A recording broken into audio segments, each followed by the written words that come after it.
दोस्तों नमस्कार, मेरा नाम है अनूप आकाश वर्मा और आप देख रहे हैं द रिपोर्टर हिंदी। पश्चिम बंगाल विधानसभा चुनाव 2026 के दूसरे चरण की 142 सीटों में जो औद्योगिक बेल्ट शामिल है वो राजनीतिक दृष्टि से सबसे जटिल और बहुस्तरीय क्षेत्र माना जाता है। और इस बेल्ट में मुख्यतः हावड़ा, हुगली, उत्तरपाड़ा, कोन्नगर, डोमजूर, बाली, अमता, उलूबेड़िया, श्रीरामपुर, चंदन नगर, डाकुनी, जगत वल्लभपुर, पंचला, संतरागाछी जैसे औद्योगिक शहरी विधानसभा क्षेत्र आते हैं। अनुमानतः दूसरे चरण में ऐसी 35 से 40 सीटें हैं जो सीधे तौर पर औद्योगिक बेल्ट या उससे प्रभावित अर्ध शहरी इलाकों में आती हैं।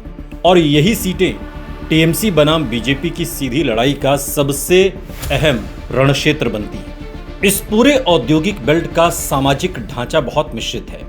यहाँ बंगाली मजदूर वर्ग, हिंदी भाषी प्रवासी श्रमिक मुख्यतः बिहार यूपी से आए, कारीगर समुदाय, ओबीसी, अनुसूचित जाति खासकर नामशूद्र, बागदी और मुस्लिम आबादी का संतुलित लेकिन सीट विशिष्ट वितरण है। धार्मिक समीकरण की बात करें तो कुछ सीटों जैसे उलूबेड़िया, अमता, डोमजूर में मुस्लिम आबादी 25 से 40% तक है, जबकि अन्य सीटों पर हिंदू वोट निर्णायक है, जिसमें हिंदी भाषी और स्थानीय बंगाली वोट का संतुलन परिणाम को तय करता है। जाति दृष्टि से यहाँ कोई एकल प्रभुत्वशाली जाति नहीं है, बल्कि क्लास वोटिंग यानी मजदूर, निम्न मध्यम वर्ग और शहरी गरीब का रुझान अधिक निर्णायक होता है।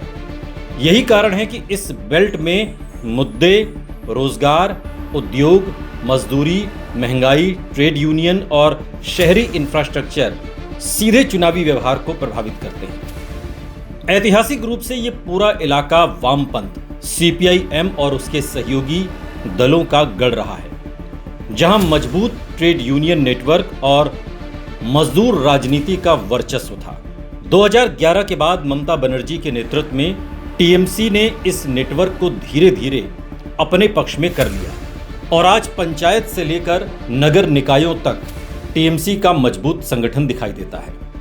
वर्तमान परिप्रेक्ष्य में टीएमसी की सबसे बड़ी ताकत उसका ग्राउंड मैनेजमेंट, स्थानीय पार्षद, यूनियन लीडर और कल्याणकारी योजनाओं, राशन, नगद सहायता, स्वास्थ्य उसका सीधा लाभ है, जिससे शहरी गरीब और मजदूर वर्ग का बड़ा हिस्सा उसके साथ बना रहता है। दूसरी ओर बीजेपी ने 2019 लोकसभा चुनाव के बाद इस औद्योगिक बेल्ट में उल्लेखनीय पैठ बनाई, खासकर हिंदी भाषी प्रवासी और कुछ ओबीसी, एससी समुदायों के बीच।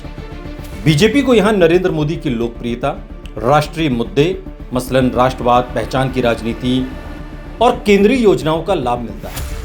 लेकिन इसकी सबसे बड़ी चुनौती यह है कि उसका स्थानीय संगठन टीएमसी जितना गहरा नहीं है और ट्रेड यूनियन नेटवर्क में उसकी पकड़ सीमित है। यही कारण है कि कई सीटों पर बीजेपी मजबूत चुनौती तो देती है, लेकिन जीत में तब्दील करना कठिन हो जाता है। यदि सीट वाइज कैटेगरी बनाएं तो नंबर 1 कोर औद्योगिक सीटें जैसे बाली, डोमजूर, उत्तरपाड़ा, श्रीरामपुर, चंदन नगर। यहाँ टीएमसी का संगठन और बंगाली मजदूर वर्ग का समर्थन उसे बढ़त देता है। बीजेपी यहाँ दूसरे नंबर पर रहती है और कांग्रेस और वाम दल यहाँ 10 से 15% वोट शेयर लेकर तीसरे नंबर की पोजीशन बनाते हैं। दूसरा है मिश्रित शहरी ग्रामीण सीटें, मसलन अमता, उलूबेड़िया, जगत वल्लभपुर। यहाँ पर मुस्लिम प्लस ओबीसी प्लस मजदूर वर्ग का मिश्रण है। टीएमसी को यहाँ पर स्पष्ट बढ़त मिलती है और बीजेपी को सीमित अवसर मिलता है। कांग्रेस यहाँ 15 से 20% वोट लेकर 4 से 5 सीटों पर मुकाबले को त्रिकोणीय बनाती है। तीसरी जो स्थिति है वो हिंदी भाषी प्रभाव वाली सीटें हैं। कुछ हिस्सों में जैसे हावड़ा की औद्योगिक पॉकेट, डाकुनी बेल्ट, बीजेपी को बेहतर समर्थन मिलता है। यहाँ मुकाबला कड़ा होता है और बीजेपी 6 से 10 सीटों पर जीत की स्थिति में आ सकती है। चौथा है अल्पसंख्यक प्रभाव वाली सीटें, जहां मुस्लिम आबादी 30% से ऊपर है। यहाँ टीएमसी को सीधा लाभ और बीजेपी के लिए जीत मुश्किल। कांग्रेस यहां कुछ सीटों पर पारंपरिक वोट लेकर त्रिकोणीय स्थिति बनाती है। अब अगर पूरे औद्योगिक बेल्ट का समग्र आकलन करें तो लगभग 35 से 40 सीटों में से टीएमसी 20 से 26 सीटों पर मजबूत स्थिति में दिखाई देती है। बीजेपी 8 से 14 सीटों पर कड़ी टक्कर देते हुए जीत सकती है, खासकर जहां हिंदी भाषी और एससी वोट का ध्रुवीकरण होता है।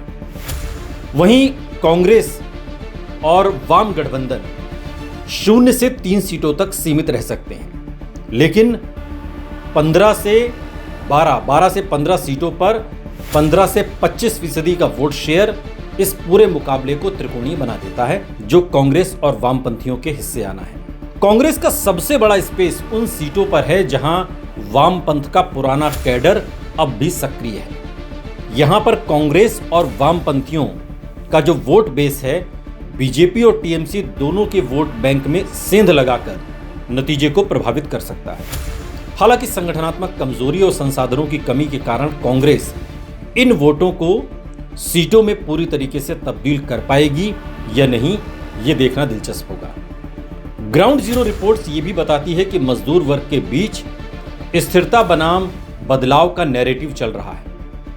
टीएमसी जहां स्थिरता, स्थानीय लाभ और योजनाओं की बात करती है, वहीं बीजेपी बदलाव, उद्योग निवेश और रोजगार के बड़े वादों के साथ मैदान में है।